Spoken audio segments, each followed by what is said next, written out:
Today, we're going on a journey. We're exploring the story of Kenya before its independence, a time when the land itself seemed to hold the memories and the very soul of its people.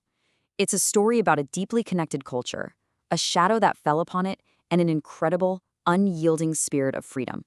Let's dive in. These words really set the stage, don't they? They ask us to go back, to imagine a time before lines on a map changed everything, to try and understand a world that was so profoundly different from what came after. So, our story starts right here, in a land that was defined not by who owned it, but by the community that shared it. We're looking at the very foundations of traditional Kenyan society, long before foreign powers ever arrived. I want you to just picture it for a second. These vast savannas stretching out as far as you can see, with the incredible Mount Kenya watching over everything. In this world, life wasn't just connected to the environment, it was completely guided by it. Communities like the Kikuyu, the Maasai, the Luo, and the Kalenjin, they all lived in this beautiful harmony, a rhythm dictated by the seasons, the rains, the movement of the animals. Okay, and this is where it gets really fascinating because this whole worldview is so different from our modern ideas.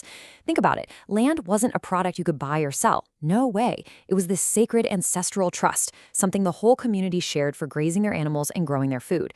A person's identity, it wasn't just about them as an individual. It was like a rich tapestry woven from their family, their clan, and all their ancestors. And history, law, none of it was written down in books. It was alive, passed down through these incredible stories and proverbs shared around the fire by the elders. But this rhythm was about to be shattered. The story takes a sharp turn right here as a new power arrives on the scene, a power with a totally different idea about land, identity, and especially control. And wow, this slide just lays out the jarring collision of these two worlds so perfectly.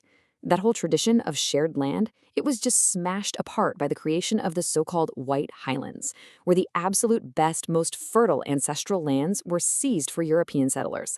And that natural rhythm of life, it was replaced by the constant demands of a colonial economy, enforced by things like the Hut tax, which basically forced Kenyans to work for wages just to pay the administration that now ruled them. You have to understand, this wasn't just a change in who was in charge. It was a deep, fundamental break, severing people from their heritage. Millions were displaced, suddenly becoming squatters on the very land their ancestors had cared for over generations. All the traditional ways of leading and organizing were torn down, and with them, the people's control over their own lives. But here's the thing about the human spirit, right? Where there's oppression, resistance almost always finds a way to rise up. This next part of the story is all about that incredible resilience and the birth of a powerful, almost desperate movement for freedom. So all of this frustration and resistance began to come together into what we now know as the Mau Mau movement. And it's so important to get this right. This wasn't an army that just marched in from somewhere else. No, it was an uprising that grew right out of the soil of grievance, especially among the Kikuyu people who had lost so much of their land. It was complicated, it was controversial, and it was born from this deep conviction that there was just no other way to get their dignity back. And this didn't just explode overnight. It grew from the ground up. It began quietly, with secret oaths of unity, taken deep in the forests where they couldn't be seen. From those hidden meetings, a real, fierce will to fight back took hold, led by figures like Dedan Kimathi. And what started as these scattered pockets of resistance, it swelled into this powerful, undeniable call to take back their land and reclaim their future. This is the real turning point of the story. All of the struggle, the pain, the sacrifice, it began to create something totally new. Not just a resistance, but the actual consciousness of a nation.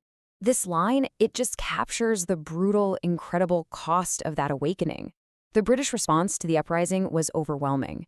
A state of emergency was declared in 1952. It led to a brutal war fought in the forests and a campaign that saw over 1 million people forced into detention camps. But it was through this immense shared suffering that a new unified identity started to form, one that went beyond the old lines, forged in the fires of a common struggle. And that brings us to the really powerful conclusion here, a chance to think about what it actually means to be free. Because as it turns out, the final victory wasn't just a political one. So here's the crucial point, the main takeaway from all of this. Long before the official Declaration of Independence in 1963, a much deeper, more fundamental kind of liberation had already happened. It was one in the forests, in the villages, and in those detention camps. The people had taken back their will to govern themselves. They had chosen freedom in their hearts, and at that point, history was really just catching up to that reality. So we'll leave you with this question to think about. The story of Kenya seems to tell us that real liberation is an internal awakening. It's a choice that people make to see themselves not as subjects, but as the masters of their own destiny, no matter what's going on around them. And that's a powerful idea that resonates far, far beyond the history of just one nation.